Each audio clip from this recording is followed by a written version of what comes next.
히브리서 11장 1, 2, 3절 같이 전체적으로 합독하시겠습니다. 믿음은 바라는 것들의 실상이요 보이지 않는 것들의 증거니 선진들이 이로써 증거를 얻었느니라.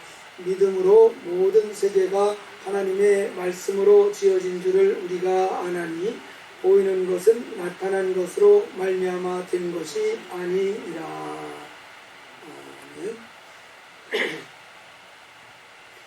저희 기독교인들이 많이 사용하는 그 단어가 이 믿음이라는 단어입니다. 믿음이 강하다, 믿음이 좋다, 좀 믿음이 저 사람은 좀 약하다. 그래서 믿음이라는 단어를 사용을 하는데, 이 믿음이라는 단어가 그 의미를 알 수 있을 것 같으면서도 아주 정확하게 뭔가 선명하게 그 믿음이라는 것이 개념이 잘 들어오지 않는 경우도 많이 있습니다. 유명한 그 목사님이 이 믿음이라는 게 뭐냐 이렇게 설명을 할 때 계란으로 바위를 치면 상식적으로는 계란이 깨지는 것이지만은 믿음이라는 건 무엇이냐? 계란으로 바위를 치면 바위가 깨지는 것, 그것이 바로 믿음이다. 이렇게 설명을 하는 걸 들었습니다. 그러니까 믿음이 얼마나 큰 능력이냐를 잘 설명을 해주는 건데, 그래도 뭔가 믿음이 뭔가 잘 손에 딱 들어오게 잡히지 않는 그런 면이 있기도 합니다. 이렇게 이 믿음이라는 것이 잘 감을 잡기가 어려운 이유가 있습니다. 그 이유는 이 믿음이라는 것이 물질 명사가 아니고 추상 명사이기 때문에 그렇습니다. 물질 명사, 우리가 손으로 만질 수 있고 눈으로 볼 수 있는 그런 물질, 그런 것을 말하는 단어가 아니고 우리 눈으로 볼 수 없고 손으로 만질 수 없는 어떤 그 보이지 않는 추상적인 그런 개념에 속하는 것이 믿음이라는 것이기 때문에 이게 아주 뚜렷하게 이렇게 잘 감을 잡기가 어려운 그런 측면이 있습니다. 그렇다고 해서 믿음이라는 것이 존재하지 않느냐? 분명히 믿음이라는 것은 존재하고 있습니다. 이 시간 여러분이 의자에 이렇게 앉아서 편안히 계신 것도 믿음이 있기 때문이지 않습니까? 그럼 이 지붕이 무너지지 않는다고 믿기 때문에 여기 앉아 계시지, 이 지붕이 무너질 거라고 생각하면 여기 남아있을 사람은, 앉아있을 사람은 아무도 없습니다. 이것도 분명히 믿음이지 않습니까? 여러분의 부모님이 여러분을 낳는 것을 보셨습니까?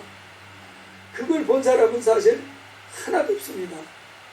그런데도 그분이 내 어머니고 그분이 내 아버지라는 것에 대해서 확실하게 우리가 인정을 하고 있습니다. 어떻게 그렇게 인정을 합니까? 내 안에 그런 믿음이 있어요. 아, 저분이 내 어머니구나. 아, 저분이 내 아버지구나 하는 것에 대한 자연스러운 어떤 마음의 믿음이 있습니다. 너 그 믿음 꺼내봐. 증명해봐.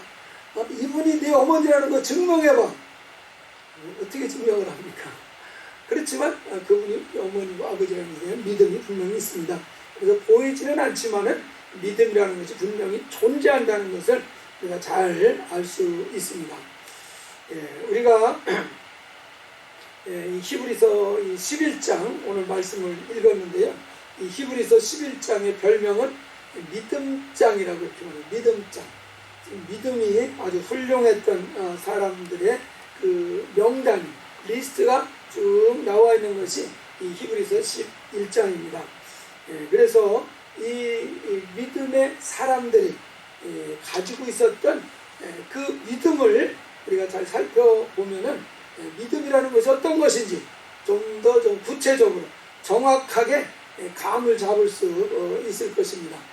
그런데 이 히브리서 11장에 나오는 이 믿음이라는 이야기를 이해를 하려면은 그 10장 끝부분부터 사실은 봐야 됩니다. 이 내용이 쭉 연결되어 있는 내용이기 때문에 그렇습니다. 그래서 10장 끝부분에서도 사실 믿음에 대한 이야기를 언급을 하고 있어요. 그 10장 끝부분이 39절인데요. 거기에 보면 우리는 뒤로 물러나 멸망할 자가 아니요 오직 영혼을 구원함에 이르는 믿음을 가진 자니라. 그래서 여기에서 믿음이라는 단어가 사실 언급이 되고 있습니다. 이 믿음이라는 것을 어떤 식으로 언급을 하고 있냐면은 영혼을 구원함에 이르는 믿음을 가진 자다. 그러니까 믿음인데 어떤 믿음을 얘기하는 겁니까? 영혼을 구원하는 믿음이라는 것입니다. 여기서 영혼이라는 것은 영어 성경으로 보면 soul입니다. soul. 스피릿은 해당되지 않습니다. 그냥 soul이에요. soul. 그러니까 soul은 혼이잖아요. 혼을 구원하는 믿음을 가진 자다. 이렇게 표현한 것입니다. 우리가 11장에 보면은 육체의 어떤 문제를 구원받는 이런 그 체험을 하는 사람들의 이야기도 사실은 많이 등장을 하고 있습니다. 그러나 키포인트, 핵심은 혼이 구원을 받는 그런 믿음을 가진 자들의 리스트가 11장에 나온 사람들 리스트다. 그 얘기를 하고 있는 것입니다. 그래서 우리가 여기에서 지금 말하고자 하는 믿음이라는 것은 어떠한 것을 얘기하는 거냐? 혼을 구원하는 그런 성격을 가진 믿음이다. 그렇게 10장 39절에서 먼저 설명을 해 놓은 것입니다. 그래서 우리가 믿음이라는 걸 생각을 할 때 이 히브리서 11장에 나오는 사람들이 가졌던 믿음이 어떤 믿음이냐? 육체를 구원하고 육체의 문제를 해결하는 그런 믿음의 성격이라기보다는 더 키포인트는 핵심은 육체가 아니라 혼을 건지는 것, 혼을 구원하는 그런 성격의 믿음이라는 것을 말씀을 한다는 것을 먼저 기억을 해야 될 것입니다. 그러면 우리 혼이 구원을 받아야 될 그런 상황에 놓여 있는 것입니까? 혼이 물속에라도 빠졌나요? 건져내야 되게? 우리 혼의 문제는 무엇입니까? 성경에서는 이 혼의 문제를 설명을 많이 하고 있습니다.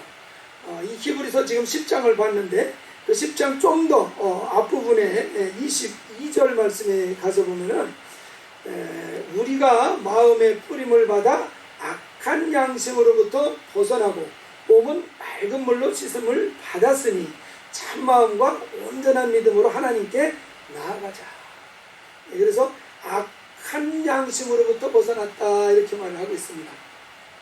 그러니까 우리의 그 양심이 쉽게 말하면 우리의 그 마음이 악한 것에 뭔가 묶여 있었기 때문에 그 악한 것으로부터 이렇게 벗어난다. 악한 것으로부터 구원을 받는다. 이런 그 표현을 하고 있는 것을 보게 됩니다. 그래서 우리의 마음이 악한 것에게 지금 붙잡혀 있는 상태다. 악한 것에 잡혀 있는 그런 상태이기 때문에 이것으로부터 우리가 벗어날 필요가 있다. 구원을 받을 필요가 있다는 것을 말씀을 하고 있습니다. 이 부분에 대해서는 로마서 7장에서 바울이 아주 생생하게 구체적으로 잘 설명을 해줬습니다. 바울이 오면은 내 속 곧 내 육신에 선한 것이 거하지 아니하는 줄을 아노니 원함은 내게 있으나 선을 행하는 것은 없노라. 선하게 살고 싶다는 것입니다. 정말 사람들에게 정말 어떤 덕을 끼치면서 살고 싶은 마음이 있다는 것입니다. 다 그런 마음이 분명히 있지 않습니까? 그런데 바울은 그렇게 원함은 있는데 행하는 능력이 없다. 행하고 나서 보면은 이게 선을 행한 것이 아니라 다른 사람에게 또 어려움을 주고 또 다른 사람의 어떤 피해를 주는 그런 일이 발생을 한다는 것입니다. 나는 선한 의도로 하고자 했는데도 불구하고 어떤 사람에게는 그것이 부정적인 영향을 미치고 마음에 상처를 주고 아픔이 되는 그런 결과를 가져오는 것을 본다는 것이에요. 그래서 모든 사람에게 다 선한 영향력을 미칠 수 있는 그런 온전한 선한 그런 그 행실을 하고 그런 삶을 살고 싶은데 그게 안 된다는 것이에요. 그래서 바울이 아주 고민을 하는 것입니다. 그래서 내가 원하는 선을 행하지 아니하고 도리어 원하지 아니하는 악을 행하는 거다. 이것으로 인해서 바울이 오라 나는 곤고한 사람이로다 한탄을 하고 탄식을 하는 것입니다. 바로 악을 행하는 것은 왜 악을 행하겠습니까? 악이 그만큼 강하게 나를 사로잡고 있다는 것입니다. 그래서 우리가 분명히 깨달아야 될 사실은 우리의 혼이라고 하는 존재, 우리의 마음이라고 하는 이 존재가 악에게 지금 잡혀 있다는 것입니다. 악에게 붙들려 있다는 것입니다. 그래서 선을 행하기 원하는데 선을 올바로 행치도 못하고, 정말 하나님께 영광을 돌리는 삶을 살고 싶은데 하나님께 영광을 돌리는 삶을 살지도 못하고, 육체를 뭔가 정말 이기고 정말 육체의 소욕을 극복하고 살고 싶은데 번번이 육체의 소욕에 또 좌절하는 이런 것들이 늘 일어나는 상태라는 것을 말하고 있는 것입니다. 그래서 이렇게 혼은 아주 악에게 분명히 잡혀있기 때문에 그 악에서 건짐을 받아야 되는 그런 필요가 있다는 것을 얘기해 주는 것입니다. 우리가 이 가인의 이야기를 잘 알고 있습니다. 가인이 동생 아벨을 죽였습니다. 이것에 대해서 요한 사도가 그 요한에서 3장에서 설명하는 거 보면은 가인이 왜 동생 아벨을 죽였느냐? 바로 악한 자에게 속했기 때문이다 그랬습니다. 악한 자에게 속했다는 게 무슨 의미예요? 악한 자에게 사로잡혔다는 얘기죠. 그래서 악한 자가 그를 지배하니까 그 사랑하는 동생마저도 미워하게 되고 동생마저도 그냥 죽이게 되는 이런 악한 일을 행하더라 하는 것입니다. 여러분, 이것이 가인의 문제이기만 할까요? 가인만 악한 자에게 지금 사로잡혀 있는 것입니까? 우리는 어떻습니까? 가인과 같습니까? 다릅니까? 혼의 상태는 거의 비슷하다는 것입니다. 조금 차이가 있을지는 모르지만은, 절제가 조금 더 잘 되는 사람도 있을지는 모르지만은, 악한 자에게 가인이 사로잡힌 것처럼 우리의 혼의 상태도 이 악한 자에게 완전히 붙들려 있는, 가인과 거의 다르지 않은 그런 그 상태라는 것을 말씀하고 있는 것입니다. 그래서 이 히브리서 11장의 사람들은 어떤 사람들이냐? 이것을 깨달은 사람들이라는 것입니다. 내 혼이 구원을 받아야 될 만큼 심각하게 악한 것에 붙들려 있구나. 가인같이 악한 자에게 붙들려 있구나. 어떻게 하면 이 악한 것을 내가 구원을 받아서 벗어나서 정말 하나님 앞에 영광을 돌리며 의로운 그런 삶을 이룰 수 있을 것입니다. 그것을 고민하고 실제로 그 악에서 벗어나서 악에서 그 혼이 구원을 받은 그 사람들의 명단이 히브리서 11장에 있는 사람들의 명단입니다. 굉장히 놀라운 사람들이라는 것을 알 수가 있죠. 그래서 어떻게 그렇게 혼에서 구원을 받았느냐? 우리가 1절부터 보시면은 믿음은 바라는 것들의 실상이요 보이지 않는 것들의 증거다. 벌써 믿음이라는 얘기가 나오는 걸 보니까 알 수가 있습니다. 어떻게 악에서 이 사람들이 벗어났습니까? 믿음으로 벗어났다는 것입니다. 자기의 어떤 그 근육의 힘으로 벗어난 것이 아니라 믿음의 능력으로 그 악에서 구원을 받았다는 것을 첫 번부터 벌써 암시를 해주고 있습니다. 그래서 이 믿음이라는 것을 말하고 있는데, 믿음이라는 것이 위대한 것이다. 어떤 것이냐? 바라는 것들의 실상이다 그랬습니다. 그리고 보이지 않는 것들의 증거다. 이 믿음은 바라는 것들에 이렇게 표현을 했습니다. 여러분, 이 바라는 것들이라는 것이 뭐겠습니까? 그냥 우리 마음에 여러 가지 희망사항들이 있습니다. 자식들이 아프지 않고 건강했으면 좋겠다. 내가 9988 했으면 좋겠다. 마음에 이것저것 희망사항들이 많이 있습니다. 이런 것들이 다 바라는 것들일 수 있을 것입니다. 그러나 우리가 여기에서 바라는 것들이라고 하는 것에 가장 우선 생각해 봐야 될 것이 바로 이 10장 39절에서 말씀하는 겁니다. 바라는 것이 뭡니까? 혼을 구원함에 이르는 믿음이다 그랬습니다. 이 악에서부터 내 혼이 건짐을 받는 것, 이것이 우리가 무엇보다도 바라는 바가 되어지기를 바랍니다. 바로 이것이 우리의 바라는 간절한 소원이죠. 이렇게 악에서 정말 구원받기를 원하는 그 소망, 그 바람, 이것들의 실상이 뭐냐? 믿음이다 그런 것입니다. 이 실상이라는 것, 휘포스타시스라는 단어, 휘포라는 것은 이 아래라는 뜻이잖아요. 그 스타시스라는 것은 이렇게 받친다 그런 그 뜻입니다. 그래서 이렇게 받치는 것, 그래서 석에 이렇게 만드는 것. 그래서 이 히포스타시스는 기초라는 뜻으로 이해하면 쉽습니다. 바라는 모든 것들의 기초가 되는 것이 믿음이다. 바라는 것들을 얻을 수 있는 기초 역할을 해주는 것이 믿음이라는 것입니다. 그래서 믿음이 있어야 바라는 것들을 얻을 수 있는 기본적인 바탕을 만든 것이 된다는 것이에요. 그 믿음 위에 성령의 역사가 플러스가 되면 역사를 이루게 될 것입니다. 그래서 이 믿음이라는 것이 바라는 것들의 실상, 기초 역할을 해준다는 것입니다. 이거 굉장히 중요한 것이죠. 그리고 또 하나는 보이지 않는 것들의 증거다 이렇게 말씀하셨습니다. 보이지 않는 것들이 많이 있습니다. 천사들 보입니까? 안 보입니다. 그러나 분명히 존재하고 있습니다. 우리 하나님도 분명히 존재하시지만 영이시기 때문에 보이지가 않습니다. 우리가 이런 그 영적인 존재들 보이지 않습니다. 뿐만 아니라 우리가 태어나기 이전 것들 봤습니까? 못 봤습니까? 우리 못 봤습니다. 근데 요새는 볼 수가 있어요. 옛날에 이렇게 영상으로 찍어 놓은 거 그거를 이렇게 틀어보면은 옛날 일을 볼 수가 있습니다. 요즘에 보면은 뭐 1900년대 우리 조선시대의 그 뭐 서울의 모습 뭐 이런 것들 사진으로 이렇게 나오는 것들이 있습니다. 그러면은 내가 태어나지는 않았어도 그 이전 것을 뭔가 볼 수 있긴 한 것 같습니다. 그러나 그 사진이 진짜라는 걸 어떻게 알아요? 그냥 믿음으로 아는 거죠. 믿음으로 아는 거죠. 그래서 우리가 태어나기 이전의 것은 사실 우리는 보지 못했습니다. 더 거슬러 올라가서 이 세상이 생기기 그 이전 일 우리가 보았습니까? 못 본 것입니다. 그래서 보지 못한 것들이 굉장히 사실 많이 있습니다. 그래서 이렇게 보이지 않는 것들의 증거가 되는 것이 바로 이 믿음이라는 것이다.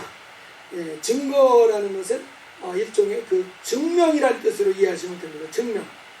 보이지 않는 것들의 그 증명을 할 수 있는 것이 믿음이라는 것이다. 그래서 이 믿음이라는 것이 보이지 않는 그 영역들을 우리가 확인할 수 있고 알 수 있는 그런 수단이 되는 것이 이 믿음이다. 그래서 이전에 내가 태어나기 이전의 시대의 그 상황들을 사진으로 찍어 놓은 것 그것이 이전 시대에 이랬구나 하고 알 수 있는 것도 사실 그 사진이 그 시대에 찍은 사진인 걸 믿기 때문에 사실 알 수 있는 겁니다. 그래서 믿음을 통해서 이렇게 보이지 않는 것들을 우리가 알 수 있고 확실하게 우리가 인정할 수 있는 그런 능력이 된다는 것을 말씀하고 있습니다.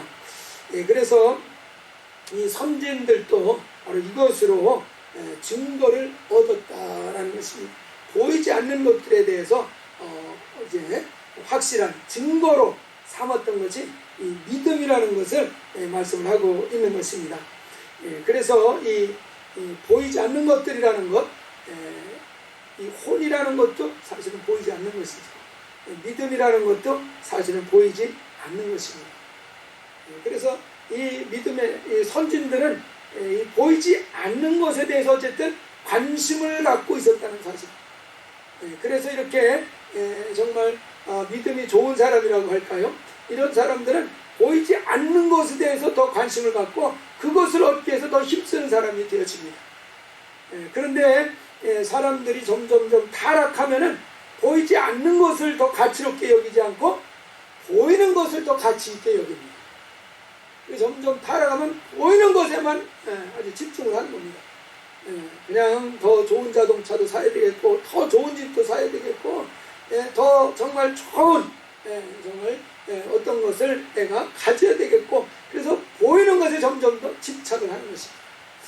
노아의 홍수 때도 사람들의 삶의 모습을 보면 시집가고 장가가고 농사짓고 다 보이는 세계의 일만 관심을 갖고 거기에 집중하고 있는 그런 상황인 것을 말씀하고 있습니다. 그래서 사람들이 보이지 않는 것에 대한 것을 귀하게 가치 있게 여기지 않고 그저 보이는 것 거기에만 집착하고 그저 그것만 얻기 위해서 보이지 않는 그 가치 있는 것들을 헌신짝처럼 내어버리는 거짓말하고 그래서 헌신짝처럼 내어버리는 그런 시대가 된다면 이건 진짜 말세가 다 다가온 것으로 판단할 수 있을 것입니다. 예, 우리 또 3절 말씀에 보면은 믿음으로 모든 세계가 하나님의 말씀으로 지어진 줄을 우리가 아나니 보이는 것은 나타난 것으로 말미암아 된 것이 아니니라. 예, 그래서 모든 세계가 하나님의 말씀으로 지어졌다. 이것을 어떻게 알 수 있습니까? 믿음으로 알 수 있다는 것입니다. 믿음으로. 과학적인 방법으로는 알 수 없을까요? 이 세계가 하나님의 말씀으로 지어졌구나 하는 것을 믿음 말고 다른 방법으로 알 수 있는 방법은 없을까요? 과학적인 방법. 오늘날 이 천재 물리학자, 영국의 천재 물리학자 스티븐 호킹 박사를 여러분 아십니까? 아마 다 아실 겁니다. 이 천재 물리학자가 이 우주의 그 탄생에 대한 것을 아주 수학적으로 잘 이렇게 풀어낸 그런 학자로 유명합니다. 이 우주가 탄생한 것에 대해서 이 소위 말하는 이 빅뱅 이론이라는 것이 있습니다. 빅뱅 이론. 한순간에 확 폭발해서 이제 우주가 생겨났다 이렇게 말하는 것이. 그런 이론을 펼치는 이유가 지금 우주가 자꾸 커져가고 있다는 것입니다. 점점점 커져가고 있다는 것입니다. 그 커져간다는 것은 어렵지 않게, 물론 쉽지는 않죠. 그것을 증명할 수 있다는 것이요. 같은 별이 두 개가 있는데 계속 두 별의 사이를 재보면은 점점 더 이 사이가 멀어진다는 것이죠. 모든 별들이 사이 그 거리를 측정해 보면은 점점 더 멀어진다는 거예요. 모든 별들이. 이게 무엇을 의미하는 거겠습니까? 커지고 있다는 것이죠. 점점 더 우주가 팽창하고 있다는 것이죠. 팽창하고 있다는 것이죠. 그래서 이 스티븐 호킹 박사는 이게 점점점 팽창하고 있다는 얘기는 반대로 생각하면 점점 더 줄어들어, 점점 줄어들어. 그럼 완전히 처음에 한 점에서 이 우주가 확 폭발하면서 팽창을 시작한 첫 번째 그 시작한 시점이 있을 것이다. 그 시점을 수학적으로 스티븐 호킹 박사가 계산을 해낸 것입니다. 그 처음 이게 확 팽창하는 그 시점을 증명을 이렇게 한 것이 있었죠. 그래서 이 박사님은 아주 유명한 분이신데, 근데 우리는 한 가지 질문을 던질 수 있습니다. 한 시점에서 물질이 확 폭발해서 점점 커진다고 하는 것인데, 폭발하면서 파편들이 이제 다 별들이 되고 그런 거라는 얘기겠죠. 그러면은 한순간 시작점에 있어 폭발할 때 그 폭발할 때 있던 물질, 그건 어디서 생겼냐는 것입니다. 당연히 물어볼 수 있잖아요. 그럼 처음에 폭발할 때 폭발하려면 뭔가 물질이 있어야 되잖아요. 이 물질은 그럼 어디서 생긴 거냐? 대답을 했겠어요? 못했겠어요? 거기는 생각할 수 있는 것은 밖의 영역이다, 그런 것입니다. 그것을 설명을 할 수가 없는 것이에요. 그러면은 그 물질이 만약에 이 우주 탄생이 빅뱅 이론에 의해서 우주가 탄생을 했다 그러면은 그 탄생할 때 시작점에 있었던 그 물질은 누가 만들었느냐 하는 것입니다. 그건 어떻게 설명해? 설명할 수가 없는 겁니다, 과학적으로. 그러면 거기에서는 믿음이 동원되어야 된다는 사실은. 믿음이 동원되어야 된다는 사실은. 그래서 이 히브리서 11장의 믿음의 사람들은 바로 하나님의 말씀으로 만물이 지어졌다라고 이렇게 믿었던 사람들이라는 것입니다. 그리고 그것을 하나님이 인정해 주신 것입니다. 그러니까 이 우주 만물은 하나님의 말씀으로 지어졌구나 하는 것을 분명하게 알 수 있다는 것입니다. 우리 이 3절에 또 하반절에 보면 우리가 아나니 보이는 것은 나타난 것으로 말미암아 된 것이 아니다. 보이는 것이라는 건 뭐겠습니까? 보이는 것. 여러분 제가 보이잖아요. 또 보이는 이 물질적인 것을 얘기하는 거겠죠. 이 물질적인 것은 나타난 것. 나타난 것은 또 뭡니까? 이것도 눈에 보이는 것들이죠. 이미 이렇게 세상에 드러나 있는 것을 얘기하는 거죠. 그 나타난 것들로 말미암아 된 것이 아니다. 그러니까 여기에서 말씀하고자 하는 것, 우리가 눈으로 볼 수 있는 것들은 물질로 탄생한 것이 아니다, 이렇게 얘기하는 것입니다. 그럼 무엇으로 탄생을 했겠습니까? 보이지 않는 것에 의해서 지어졌다는 것을 말하는 것입니다. 그러니까 물질이 있게 한 원인은 물질이 아니라는 것이에요. 보이는 것이 아니라는 것이에요. 바로 보이지 않는 것이라는 것입니다. 보이지 않는 것. 그 보이지 않는 것. 믿음도 보이지 않는 것이라고称니다 바로 이 믿음은 보이지 않는 것에 속하는 것이지만 보이는 것을 만들어낼 수 있는 능력이라는 사실. 믿음이라는 것이 예를 들어서 마가복음 마태복음 21장 21절에 보면은 예수께서 말씀을 하십니다. 이 배경은 예수님이 성전을 가시다가 시장하셔서 그 길가에 있는 무화과 나무를 보셨습니다. 근데 그 무화과 나무에 먹을 열매가 있을 줄 알고 갔더니 무화과가 하나도 없습니다.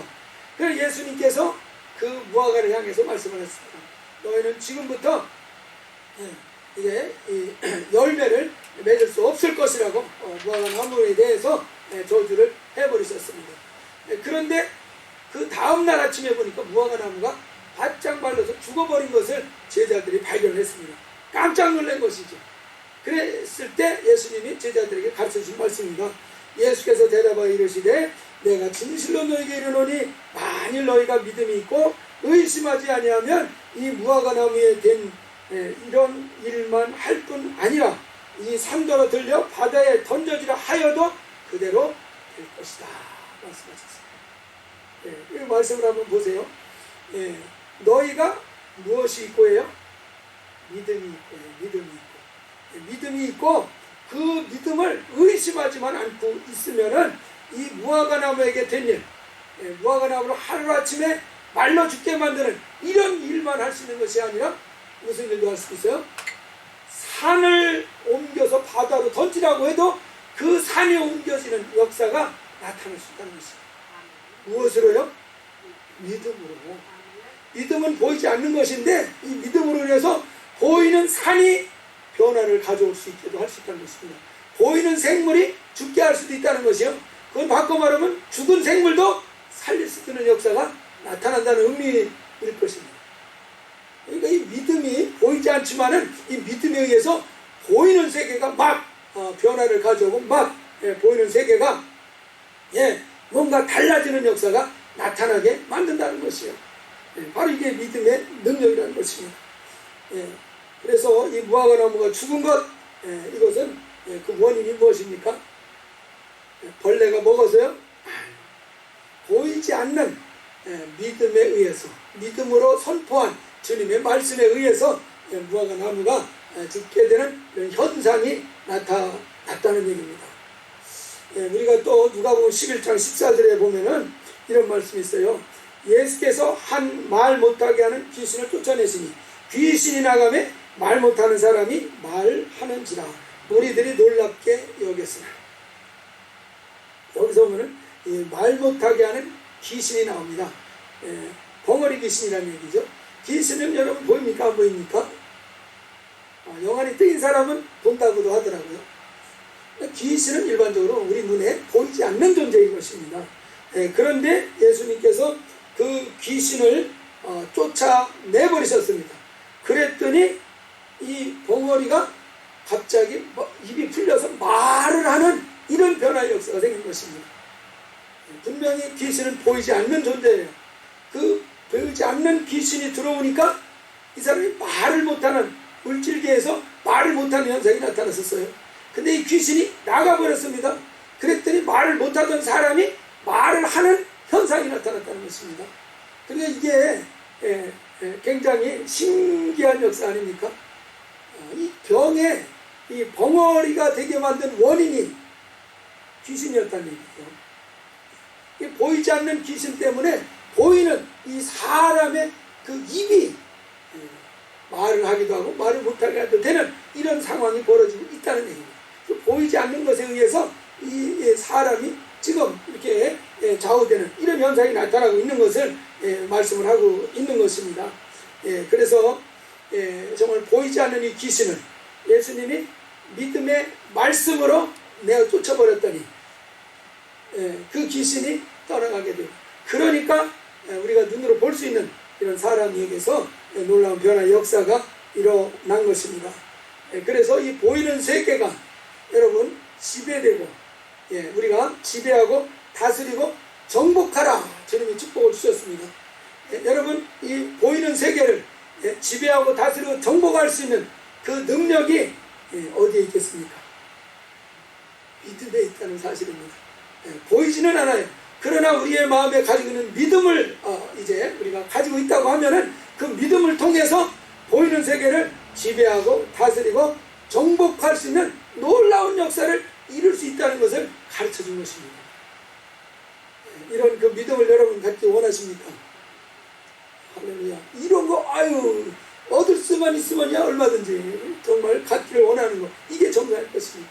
그래야지 우리가 우리의 혼을 붙들고 지배하고 있는 이것에서 우리가 벗어나는 일도 이 믿음을 통해서 그 악을 물리칠 수 있는 역사가 나타나기 때문에 그렇습니다. 그래서 이런 믿음을 얻기 위해서 알아야 될 한 가지 중요한 사실이 있습니다. 히브리서 이제 11장에 지나면은 아주 중요한 비밀을 가르쳐 주는 것이 있는데 12장 1절 2절 제가 읽겠습니다. 이러므로 우리에게 구름같이 둘러싼 허다한 증인들이 있으니 모든 무거운 것과 얽매이기 쉬운 것 죄를 벗어버리고 인내로써 우리 앞에 당한 경주를 경주하며 믿음의 주요 또 온전케 하시는 이 예수를 바라보자. 놀라운 비밀이 나옵니다. 믿음의 주요 또 온전케 하시는 이 예수를 바라보자. 믿음의 주인이 누구라고 가르쳐 줍니까? 믿음의 주인이 예수라고 말씀하고 있습니다. 예수가 그 믿음의 주인이라는 것입니다. 이런 놀라운 정말 역사를, 우리의 혼을 구원해 줄 수 있는 그 믿음을 공급할 수 있는 그 믿음의 주인이 예수 그리스도라는 것입니다. 그러면 이 믿음을 얻으려면 누구한테 가야 되겠습니까? 예수님한테 가야죠. 예수님한테 가야죠. 그분이 주인이시니까 주인이 원하면은 그 믿음을 내게 주시지 않겠습니까? 그래서 믿음의 주인이라는 것을 아는 것이 놀라운 축복입니다. 이런 그 믿음을 가지고 있는 분이 바로 예수 그리스도시구나. 그러니까 그 예수 그리스도를 알고 그 예수 그리스도와 친하게 지내시고, 그래서 예수 그리스도로부터 그 믿음을 잘 공급받을 수 있는 그런 사람이 되어진다면은 분명히 정말 이 영혼의 이 악으로부터 구원을 받을 수 있는, 영혼을 구원함에 이르게 하는 이 능력을 믿음을 통해서 얻게 될 것입니다. 그래서 믿음의 주요 온전케 하신 이 예수를 바라보자. 그분은 어떤 분이냐? 그 앞에 있는 기쁨을 위하여 십자가를 참으사 부끄러움을 개의치 아니하시더니 하나님 보좌 우편에 앉으셨느니라. 승리하셨다는 것을 말씀합니다. 십자가로 승리하셨다는 사실을 설명을 해주시고 있습니다. 그래서 이 믿음을 주님이 우리에게 주시기를 원할까요? 아니면 너무 아까워서 주기를 좀 싫어하실까요? 간절히 주님은 원하십니다. 십자가에서 왜 죽으셨겠습니까? 그 믿음을 우리에게 주기 위해서 십자가에서 달려 죽으셨다는 사실입니다. 주고 싶어서 그것을 우리에게 주어서 우리로 하여금 악에게 지지 않고 정말 이 주님으로 주신 믿음으로 악을 이기는 삶, 그래서 혼이 구원함을 받아서 거룩함에 이르는 자가 다 되기를 원하시기 때문에 그분이 십자가에 달려서 죽으셨다는 것을 말씀하고 있습니다. 그래서 적극적으로 주님도 주시고자 하시기 때문에 우리도 그것을 받기를 원하는 마음으로 주시옵소서 하면은 우리에게 얼마든지 공급이 되어질 줄 믿으시기 바랍니다. 그래서 주시옵소서, 그 믿음을 내게도 주시옵소서. 십자가에 달려서 죽으심으로써 죄를 멸해 버리셨습니다. 사망이 쏘는 것은 죄라고 하시지 않았습니까? 사망이 쏘는 것은 죄다. 죄의 권능은 율법이다. 고린도서 15장에서 말씀하셨습니다. 그래서 이 죄가 있을 때 악이 우리를 틈타고 악이 우리를 주장하고 악이 우리를 지배할 수 있는 권리를 얻는다는 것입니다. 그래서 이 악이 우리를 주장하고 지배할 수 있는 그 근거, 권리를 주장하는 그 근거, 이 죄를 없이 하기 위해서 예수님이 십자가에 달려 죽으셨다는 것입니다. 로마서 3장 8절에 보면 죄를 지는 자는 마귀에 속하나니 마귀는 처음부터 범죄합니다. 하나님의 아들이 이 세상에 나타난 것은 마귀의 일을 멸하려 하십니다. 마귀는 우리의 죄를 틈타고 들어와서 우리를 도둑질하고 죽이고 멸망시키는 일을 하지 않습니까? 그래서 이 우리를 틈타게 만드는 죄, 이 죄를 주님이 해결해 주기 위해서 십자가에 달리신 것입니다. 그러니까 그 믿음을 주어서 악한 자를 대적해서 이기기를 원하신다는 사실입니다. 그래서 여러분 사모하는 마음으로 주여 내가 정말 이 내 혼이 악에서 벗어나서 구원을 받기를 원합니다. 이 악을 좀 그래서 내가 이겨야 되겠습니다. 내가 이길 수 있는 이 믿음으로 충만하게 주시옵소서. 믿음을 내게 부어 주시옵소서. 예수의 피로 충만하게 주시옵소서. 이 예수의 피로 정말 내 영혼 구석구석까지 다 씻어 주시옵소서. 이렇게 기도하면은 주님께서 그렇잖아 내가 너 주고 싶었는데 옛다 가져라 옛다 가져라 그냥 예수 피로 충만하게 채워주셔서 이기고 승리하게 하시고 그래서 능히 이 세상을 지배하고 다스리고 그냥 정복하는 승리하는 사람이 되어지게 만들어줄 줄 믿습니다. 그래서 이 믿음이라는 것이 이렇게 너무나도 소중하고 귀중하고 너무나도 우리에게 필요한 것입니다. 그래서 이 믿음이라는 것을 잘 이해하시고 믿음의 주님이 되시는 예수님이라는 것을 기억하시고 예수님한테 잘 보이셔서 그 믿음을 많이 공급받으심으로 정말 악에서 벗어나서 거룩함을 이루고 정말 이기고 승리하는 능력 있는 사람이 다 되시기를 주의 이름으로 축원합니다.